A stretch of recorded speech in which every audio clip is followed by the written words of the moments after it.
നമസ്കാരം. സമൂഹ മാധ്യമങ്ങളിൽ ഇപ്പോൾ നടക്കുന്ന ഏറ്റവും പ്രധാനപ്പെട്ട ചർച്ച അല്ലെങ്കിൽ തർക്കം ക്ഷേമ പെൻഷനുമായി ബന്ധപ്പെട്ടിട്ടാണ്. ഇന്നലെ ഒരു ഉത്തരവ് പുറത്തിറങ്ങിയിരുന്നു. ഇനി സഹകരണ ബാങ്കുകൾ വഴി പെൻഷൻ വിതരണം ചെയ്യേണ്ട എന്നുള്ളതാണ് ആ ഉത്തരവ്. ഈ ഉത്തരവ് പുറത്തിറങ്ങിയ സാഹചര്യത്തിലാണ് ഇപ്പോൾ സമൂഹ മാധ്യമങ്ങളിൽ വലിയ തർക്കം നടക്കുന്നത്. ഈ പദ്ധതിയെ തന്നെ അട്ടിമറിക്കുന്നതിന് വേണ്ടിയാണ് സർക്കാർ ഇത്തരത്തിലൊരു നീക്കം നടത്തിയത് എന്നാണ് ഇവിടെ ഒരു വിഭാഗം ആരോപിക്കുന്നത്. എന്തായാലും ഇനി ആർക്കും പെൻഷൻ കിട്ടാൻ പോകുന്നില്ല. ഒരുപാട് കിടപ്പ് രോഗികളുണ്ട്, പ്രായമായിട്ടുള്ള ആളുകളുണ്ട്, അവർക്കൊന്നും പെൻഷൻ ഇനി കിട്ടാൻ പോകുന്നില്ല എന്നാണ് ഇവിടെ സർക്കാരിനെതിരെ ആരോപണങ്ങൾ ഉന്നയിക്കുന്ന ആളുകൾ പറയുന്നത്. എന്നാൽ സർക്കാർ ചെയ്തതാണ് ശരി എന്ന് പറയുന്ന ആളുകളുമുണ്ട്. യഥാർത്ഥത്തിൽ എന്തുകൊണ്ടാണ് സർക്കാർ ഇത്തരത്തിലൊരു നീക്കം നടത്തിയത്? എന്താണ് സർക്കാരിനെ കൊണ്ട് ഇത്തരത്തിലൊരു നീക്കം നടത്താൻ പ്രേരിപ്പിച്ച ഘടകം എന്താണ്? ഇക്കാര്യമാണ് നമ്മളിവിടെ പരിശോധിക്കുന്നത്. ഇവിടെ കേരളത്തിൽ ഏറ്റവും കൂടുതൽ സഹകരണ ബാങ്കുകളുടെ ഭരണം കൈയാളുന്നത് CPIM ആണ്. ഈ ബാങ്കുകൾ വഴിയാണ് ഭൂരിഭാഗവും, സഹകരണ ബാങ്കുകൾ വഴിയാണ് പെൻഷൻ വിതരണം ചെയ്യുന്നതെങ്കിൽ ഈ ബാങ്കുകൾ വഴിയാണ് പെൻഷൻ സാധാരണക്കാരുടെ കൈകളിലെത്തുന്നത്.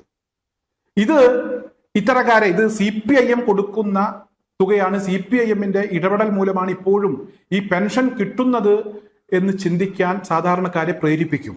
അതാണ് സർക്കാർ ഇവിടെ ഇത്തരത്തിലൊരു നീക്കം നടത്തിയതിന്റെ പിന്നിലെ ഏറ്റവും പ്രധാനപ്പെട്ട കാരണം എന്നാണ് ഞാൻ മനസ്സിലാക്കുന്നത്.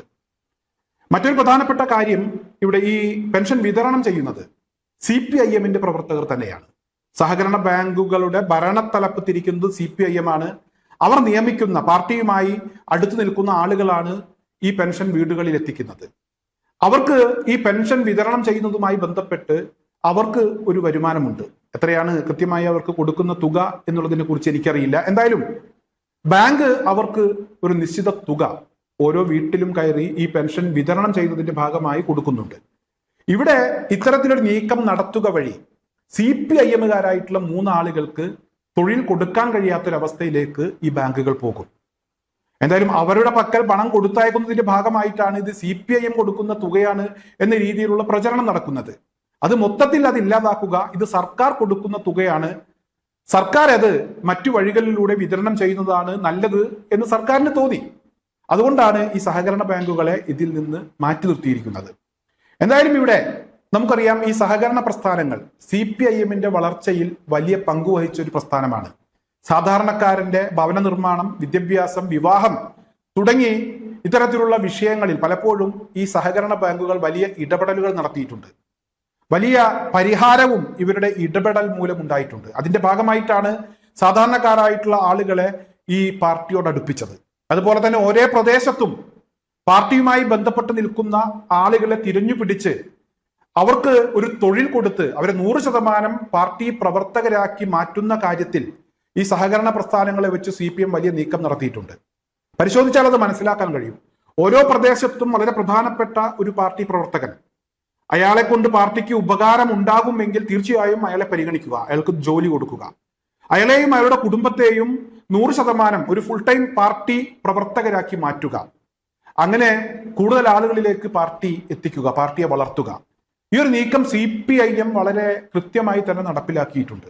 ഇത്തരത്തിലുള്ള ബാങ്കുകൾ വഴി ഇനിയും പെൻഷൻ കൊടുക്കുന്നത് തുടർന്നാൽ UDFനെ സംബന്ധിച്ചിടത്തോളം അത് വലിയ തിരിച്ചടി ഉണ്ടാക്കും എന്ന് സർക്കാർ മനസ്സിലാക്കിയിരിക്കുന്നു. മറ്റൊരു പ്രധാനപ്പെട്ട വിഷയം കൂടെ ഇവിടെ ഞാൻ ഈ സാന്ദർഭികമായി പറയുകയാണ്.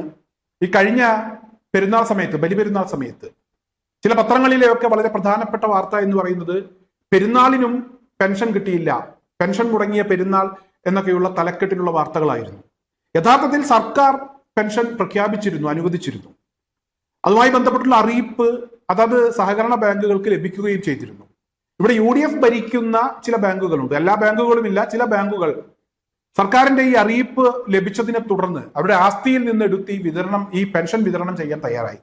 എന്നാൽ ഇടതുപക്ഷ ജനാധിപത്യ മുന്നണി അല്ലെങ്കിൽ CPIM ഭരിക്കുന്ന ബാങ്കുകൾ ഈ തുക കൊടുക്കാൻ തയ്യാറായില്ല എന്ന് മാത്രമല്ല, സർക്കാർ തുക അനുവദിച്ചെങ്കിലും അക്കാര്യം അവർ മറച്ചുവെച്ചു, പെൻഷൻ മുടക്കി എന്ന രീതിയിലുള്ള പ്രചരണവും നടത്തി. ഇത് സർക്കാരിനെ സംബന്ധിച്ചിടത്തോളം വലിയ ഒരു തിരിച്ചടി ഉണ്ടാക്കിയ വാർത്ത തന്നെയായിരുന്നു. ചില ആളുകൾ കൊടുത്തു, ചില ആളുകൾ കൊടുത്തില്ല എന്ന രീതിയിലുള്ള വ്യാപകമായിട്ടുള്ള ചർച്ചകളും സമൂഹ മാധ്യമങ്ങളിൽ ഉണ്ടായി. എന്തായാലും പിന്നീട് പെരുന്നാൾ കഴിഞ്ഞ തൊട്ടടുത്ത ദിവസം ട്രഷറിയൊക്കെ തുറന്ന് പ്രവർത്തിക്കാൻ ആരംഭിച്ചതോടുകൂടെ ഈ സഹകരണ സംഘങ്ങൾ നിയമിച്ച ആളുകൾ തന്നെ ഇവിടെ വീടുകളിലേക്ക് പെൻഷൻ എത്തിക്കാനും തയ്യാറായി.